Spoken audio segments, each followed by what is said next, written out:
வணக்கம். சமூக மீடியாவின் இரவு நேர பிரதான செய்திகள். முதலில் தலைப்புச் செய்திகள். பண்டோரா ஆவண விவகாரம் இளைஞர்கள் குறித்து விசாரிக்க லஞ்ச ஊழல் ஆணைக்குழுவில் சிறப்பு புலனாய்வு பிரிவு. உயர்தரம் மற்றும் புலமை பரிசில் பரீட்சைகள் ஒத்திவைப்பு சபையில் அறிவித்தார் சுசில் பிரேமஜயந்த. 20 வயதிற்கு மேற்பட்டோருக்கு பூஸ்டர் தடுப்பூசியாக பைசர் விசேட வைத்திய நிபுணர் ஹேமந்த ஹேரத் தெரிவிப்பு. மாகாணங்களுக்கு மக்கள் பிரதிநிதிகள் வேண்டும், தேர்தல் விரைவாக நடாத்துமாறு ரவுப் ஹக்கீம் சபையில் வலியுறுத்தல். ரசாயன உற்பத்திக்கு தடை, அமைச்சரவை தீர்மானத்தை ரத்து செய்ய கோரி உயர் நீதிமன்றில் மனு தாக்கல். இலங்கை வரலாற்றில் முதன்முறையாக 3 பெண் அதிகாரிகள் பிரதி போலீஸ் மா அதிபராக பதவி உயர்வு. வரவு செலவு திட்டம் நவம்பர் 12 நாடாளுமன்றில் முன்வைப்பு. டிசம்பர் 10 மூன்றாவது விவாதம்.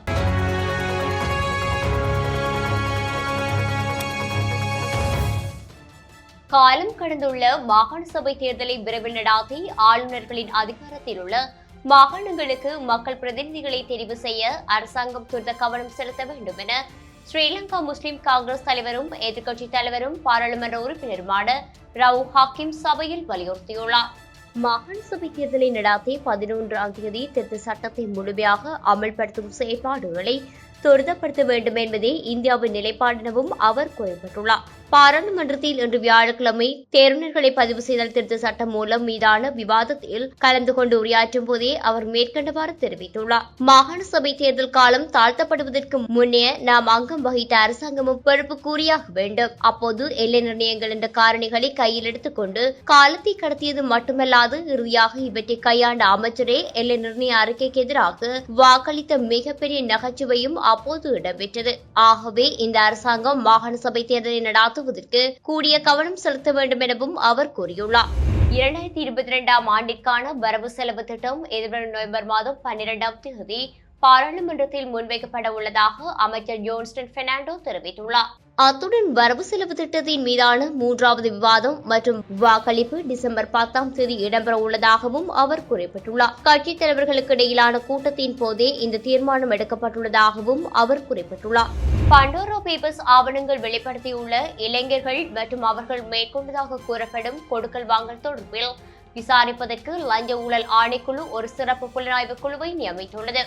ஜனாதிபதி கோட்டபாய ராஜபக்சவின் உத்தரவின் கீழ் இந்த சிறப்பு புலனாய்வு குழு நியமிக்கப்பட்டுள்ளதாக லஞ்ச ஊழல் ஆணைக்குழு தெரிவித்துள்ளது. பண்டோரா ஆவணங்கள் வெளிப்படுத்தியுள்ள இளைஞர்கள் மற்றும் அவர்கள் மேற்கொண்டதாக கூறப்படும் கொடுக்கல் வாங்கல் தொடர்பில் விசாரிப்பதற்கும் அது தொடர்பிலான அறிக்கை ஒன்றை ஒரு மாதத்திற்கு சமர்ப்பிக்குமாறு லஞ்ச மற்றும் ஊழல் குற்றச்சாட்டுகளை விசாரணை செய்யும் ஆணைக்குழுவிற்கு ஜனாதிபதி உத்தரவிட்டுள்ளார். ஜனாதிபதி சட்டத்துறை பணிப்பாளர் நாயகம் ஹரிகுப்த ரோஹணதீரவால் லஞ்சம் மற்றும் ஊழல் குற்றச்சாட்டுகளை விசாரணை செய்யும் ஆணைக்குழுவின் பணிப்பாளர் நாயகத்திற்கு ஜனாதிபதியின் ஆலோசனையின் பேரில் எழுத்து மூலம் இந்த உத்தரவு அறிவிக்கப்பட்டுள்ளமை குறிப்பிடத்தக்கது.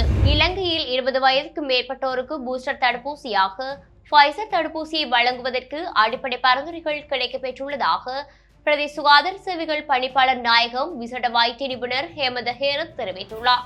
எவ்வாறு இருப்பினும் இது தொடர்பில் சுகாதார சேவைகள் பணிப்பாளர் நாயகத்தால் எழுத்து மூலமாக வழிகாட்டல்கள் சுற்று நிருபமாக வெளியிடப்பட்ட பின்னரே அதுக்கான நடவடிக்கை முன்னெடுக்கப்படும் என அவர் குறிப்பிட்டுள்ளார். கொரோனா தொற்றாளர்களின் எண்ணிக்கை அதிகரிப்பதற்கு மீண்டும் ஒருமுறை வாய்ப்பளிக்காத வகையில் செயற்பட்டால் கோவிட் நிலைமையை மேலும் கட்டுப்படுத்த முடியும் என்றும் அவர் தெரிவித்துள்ளார். கொழும்பில் இன்று புதன்கிழமை இடம்பெற்ற ஊடகவியலாளர் சந்திப்பில் அவர் மேற்கண்டவாறு குறிப்பிட்டுள்ளார்.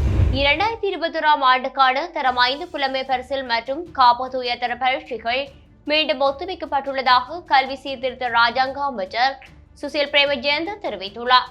2 பரீட்சைகளும் ஒதுக்கப்பட்ட புதிய திகதிகள் பின்னர் ஆரம்பிக்கப்படும் என்று அவர் குறிப்பிட்டுள்ளார். பாராளுமன்றத்தில் இன்று எதிர்க்கட்சித் தலைவர் சஜித் பிரேமதாஸ் எழுப்பிய கேள்விக்கு பதிலளிக்கும் போதே அவர் மேற்கண்டவாறு தெரிவித்துள்ளார். முன்னதாக தரம் 5 மாணவர்களுக்கான புலமை பரிசில் பரீட்சையை நவம்பர் மாதம் 14ஆம் தேதியும் உயர்தர பரீட்சையை நவம்பர் மாதம் 15ஆம் தேதி முதல் டிசம்பர் மாதம் 10ஆம் தேதி வரை நடாத்துவதற்கு தீர்மானிக்கப்பட்டிருந்தமை குறிப்பிடத்தக்கது. இலங்கை வரலாற்றில் முதன்முறையாக 3 பெண் சிரேஷ்ட போலீஸ் அத்தியட்சகர்கள் பிரதி போலீஸ் மா அதிபராக பதவியுயர்வு பெற்றுள்ளார்கள். சிரேஷ்ட போலீஸ் அத்தியட்சகர்களான ரேணுகா ஜெயசுந்தர, நிஷாந்தி செனவிரட்ன மற்றும் பத்மினி வீரசூரி ஆகியோரே இவ்வாறு பிரதி போலீஸ் மா அதிபராக பதவி உயர்த்தப்பட்டுள்ளனர். பதவி உயர்வு உடனடியாக அமலுக்கு வருவதாக இலங்கை போலீஸ் துறை தெரிவித்துள்ளது. கிளிநொச்சி கரைச்சி பிரதேசத்தின் ஸ்கந்தபுரம் முட்கொம்பன் பிரதான வீதி பல மில்லியன் ரூபாய் செலவில் காப்பீட் வீதியாக புனரமைப்பு செய்யப்பட்டு 4 வருடங்கள் முடியும் முன்னரே வீதி முற்றாக சேதமடைந்து துவைச்சக்கர வண்டியில் கூட பயணிக்க முடியாத நிலையில் காணப்படுவது தொடர்பில் பொதுமக்கள் கடும் விசனம் வெளியிட்டுள்ளனர். குறித்த வீதியை தினமும் 1000க்கும் மேற்பட்ட குடும்பங்கள் பயன்படுத்தி வருகின்றன. இந்த வீதியானது பொதுமக்களின் நீண்டகால கோரிக்கைக்கு அமைவாக முதல் தடவையாக கார்பெட் வீதியாக புனரமைப்பு செய்யப்பட்டது. மிக மோசமான நிலையில் காணப்பட்ட வீதி கார்பெட் வீதியாக புனரமைப்பு செய்யப்பட்டதனால் பொதுமக்கள் மிகுந்த மகிழ்ச்சியில் இருந்தனர். ஆனால் அப்பிரதேச மக்களின் மகிழ்ச்சி 3 வருடங்கள் கூட நிலைத்திருக்கவில்லை. காரணம், குறித்த வீதி பல இடங்களில் மிக மோசமாக சேதமுற்றுள்ளது. அத்தோடு வீதியின் பல இடங்களில் வெடிப்புகள் ஏற்பட்ட அப்பகுதிகளும் சேதமடையும் நிலையில் காணப்படுகின்றது. அபிவிருத்தியின் போது குறிப்பிட்ட நியமனங்களுக்கு அமைவாக தரமான அபிவிருத்தி பணிகள் மேற்கொள்ளப்படாமையும், அபிவிருத்தி பணிகளை கண்காணிக்க வேண்டிய அரசு திணைக்களங்கள் உரிய முறையில் கண்காணிப்பு நடவடிக்கைகளில் ஈடுபடாமையுமே இவ்வாறான நிலைமைகளுக்கு காரணம் எனவும் பொதுமக்கள் தரப்பில் சுட்டிக்காட்டப்பட்டுள்ளது. இலங்கையில் போக்குவரத்து துறையினை ஊக்குவிக்க அமெரிக்க அரசாங்கம் அனைத்து உதவிகளையும் செய்யும் என இலங்கையில் உள்ள அமெரிக்க தூதரகத்தின் அரசியல் பொருளாதார தலைமை அதிகாரி திருமதி சூசன் வால்கே தெரிவித்துள்ளார். போக்குவரத்து அமைச்சர் பவித்ரா வன்னியாராட்சியுடன் இன்று வியாழக்கிழமை போக்குவரத்து அமைச்சர் இடம்பெற்ற சந்திப்பின் போதே அவர் மேற்கண்டவாறு குறிப்பிட்டுள்ளார். இந்த கலந்துரையாடலின் போது அமைச்சர் பவித்ரா வன்னியாராட்சி நாட்டின் போக்குவரத்து துறையின் தரத்தை மேம்படுத்தவும் இதற்காக புதிய தொழில்நுட்பத்தை பயன்படுத்தவும் அமைச்சகம் ஒரு நிலைப்பாட்டில் உள்ளது என தெரிவித்துள்ளார். கெரவலப்பட்டிய மின் உற்பத்தி நிலையத்தின் கேஸ் விநியோகத்தை பூரணமாக அமெரிக்க நிறுவனத்திற்கு வழங்கியிருப்பது மத்திய வங்கி பிணைமுறை சீன மோசடியை விட பாரிய மோசடியாகும். அத்துடன் தேசிய பாதுகாப்பு அச்சுறுத்தலாகும். ஐக்கிய மக்கள் சக்தியின் பாராளுமன்ற உறுப்பினர் ஹபீர் ஹாசிம் தெரிவித்துள்ளார். பாராளுமன்றத்தில் இடம்பெற்ற பெட்ரோலிய வளங்கள் சட்டமூலம் மீதான விவாதத்தில் கலந்து கொண்டு உரையாற்றுகையிலேயே அவர் இவ்வாறு குறிப்பிட்டுள்ளார். பெட்ரோலிய கூட்டுத்தாபனத்தின் முக்கிய சில அதிகாரங்களை விடயத்துக்கு பொறுப்பான அமைச்சருக்கு வழங்க வேண்டும் என உதய கமன்பில அமைச்சரவை பத்திரம் ஒன்றை சமர்ப்பித்திருந்தார். இதன் பிரகாரம் எரிபொருள் சுத்திகரிப்பு நடவடிக்கையை அரசாங்கம் வெளிநாட்டு நிறுவனம் ஒன்றிற்கு வழங்கப் போகின்றதா என்று சந்தேகம் எழுகின்றது. இதனால் எரிபொருள் சுத்திகரிப்பு நடவடிக்கையை வெளிநாட்டுக்கு வழங்குவதா இல்லையா என்பதை அரசாங்கம் நாட்டு மக்களுக்கு வெளிப்படுத்த வேண்டும். அத்துடன் நாட்டின் பெட்ரோலிய வளத்தை பெற்றுக்கொள்ள தேவையான சட்டங்களை ஏற்படுத்திக் கொள்ள அமைச்சர் உதய கமன்பில மூலத்தை சபைக்கு சமர்ப்பித்திருக்கின்றார். ஆனால் மன்னாரில் பெட்ரோலிய அகழ்வுக்காக ஓமான் நாட்டு 2 பிரிவுகளை அரசாங்கம் வழங்கியிருக்கிறது எனவும் அவர் தெரிவித்துள்ளார். அனுராதபுரம் சிறைச்சாலையில் தடுத்து வைக்கப்பட்டுள்ள தமிழ் அரசியல் கைதிகளை யாழ்ப்பாணத்திற்கு மாற்றுவதற்குரிய நடவடிக்கைகள் முன்னெடுக்கப்பட வேண்டும் என தமிழ் தேசிய கூட்டமைப்பின் நாடாளுமன்ற உறுப்பினர் ரா சாணக்கியன் வலியுறுத்தியுள்ளார். நாடாளுமன்றத்தில் உரையாற்றிய போதே அவர் இவ்வாறு தெரிவித்துள்ளார். லோகான் ரத்வதியால் அச்சுறுத்தப்பட்ட தமிழ் அரசியல் கைதிகளை அண்மையில் நாங்கள் சந்தித்து பேசியிருந்தோம். நாங்கள் அவர்களை சந்தித்து பேசும்போது அவர்கள் அமர்வதற்கு கதிரைகள் கூட வழங்கப்படவில்லை. எனினும் நாங்கள் வலியுறுத்தி அவர்கள் அமர்ந்து பேச கதிரைகளை பெற்றுக் கொடுத்தோம். சிறைச்சாலை ஊழியர்களும் அருகில் இருந்தமையினால் பல விடயங்களை பேச முடியவில்லை. எனினும் அவர்கள் தங்களை யாழ்ப்பாணத்திற்கு மாற்றுவதற்குரிய நடவடிக்கைகளை முன்னெடுக்குமாறு எங்களிடம் தெரிவித்தனர். ஆனால் தன்னிடம் அப்படி அவர்கள் கூறவில்லை என நீதியமைச்சர் தெரிவித்துள்ளார். எனினும் அவர்கள் எங்களிடம் தெரிவித்தார்கள். அதேபோன்று நடைபெற்ற சம்பவத்திற்கு நீதியமைச்சர் மன்னிப்பு கோரியமையை நாங்கள் வரவேற்கின்றோம். இதேவேளை அண்மையில் சில அரசியல் கைதிகள் கைது செய்யப்பட்டுள்ளனர். முகப்புத்தகத்தில் பதிவிட்ட குற்றச்சாட்டின் பேரில் இவர்கள் அனைவரும் கைது செய்யப்பட்டுள்ளனர். இவர்கள் அனைவரதும் விடுதலைக்காகவும் தமிழ் தேசிய கூட்டமைப்பு என்ற வகையிலும் நாங்கள் தொடர்ந்து பாடுபடுவோம் என அவர் தெரிவித்துள்ளார்.